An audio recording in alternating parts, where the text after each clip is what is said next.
Good morning students.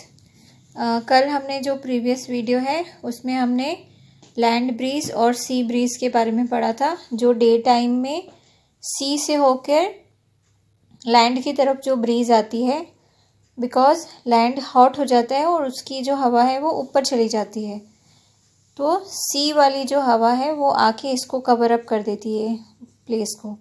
इसको बोलते हैं सी ब्रीज। और रात में जो होता है वो लैंड जो है वो जल्दी ठंडा हो जाता है और सी गर्म रहता है और सी की हवा ऊपर चली जाती है और लैंड की जो ब्रीज है वो इसको आके कवर अप करती है, तो इसको बोलते हैं लैंड ब्रीज।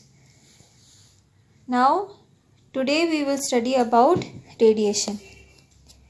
नाउ सन से जो हमको एनर्जी मिलती है वो हमें किस फॉर्म में पहुंचती है? रेडिएशन। ठीक है। The transfer of heat bye radiation does not require any medium. यहाँ पे हमको मीडियम की ज़रूरत होती है हवा को बहने के लिए, पर जो स्पेस है, जो सन का जो रेडिएशन है, हीट है, उसको कोई मीडियम की ज़रूरत नहीं होती है। वहाँ पे अगर कोई एटम्स या पार्टिकल्स नहीं भी होंगे तो भी वो रेज जो है, हीट है, वो हमारे तक पहुँचेगी। ठीक है। जैसे हमने पहले एक्सपेरिमेंट्स में देखा था कि कोई भी हीट को ट्रांसफ़र होने के लिए एक मीडियम की ज़रूरत होती है। जैसे एक स्पून हो गया या कोई यूटेंसिल हो गए, आपके बर्तन हो गए। ठीक है। उसमें से हीट पहुंच के आपका जो भी आप कुक कर रहे हो, जो भी अनाज है, उसमें हीट जाती है।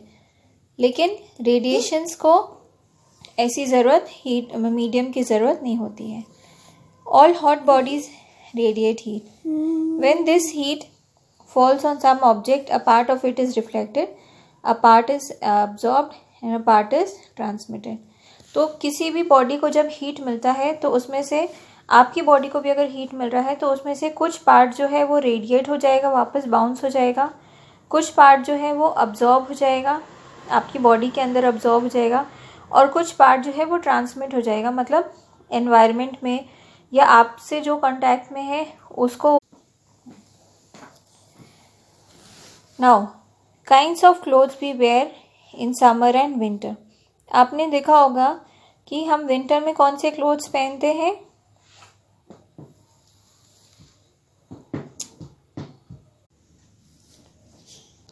Now, आप समर में कैसे कपड़े पहनते हैं? लाइट कलर क्लोथ्स और हल्के क्लोथ्स कॉटन के। Now, एक एक्टिविटी दी है, take 2 identical tin cans. Point out a surface of one black and one white.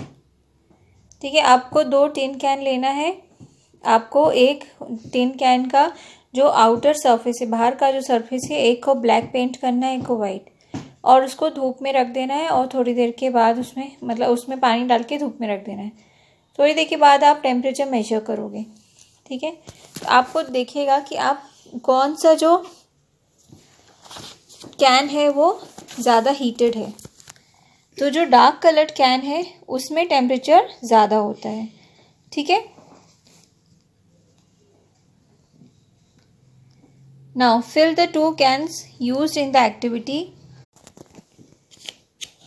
एक और एक्टिविटी है, fill the 2 cans used in the activity with the same amount of hot water at the same temperature. अब आपको second activity में इसमें hot water भर के रखना है। ठीक है। और इसको रूम में छोड़ देना है। फिर does the temperature of water in both the cans fall the same. तो अब इसमें देखना है कि कौन से दोनों कैन में से वाटर जल्दी ठंडा होता है। ठीक है।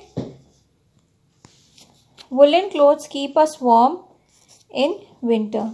तो इन विंटर में हम कौन से क्लोथ्स यूज़ करते हैं? Woollen clothes. ठीक है। Wool is a poor conductor of heat. तो वुल जो है वो पुअर कंडक्टर होता है हीट का।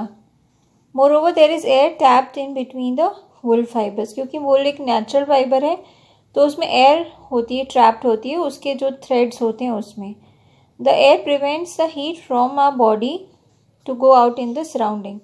तो आपकी बॉडी का जो हीट है उसको वो बाहर नहीं जाने देता है, तो आपका बॉडी गर्म रहता है।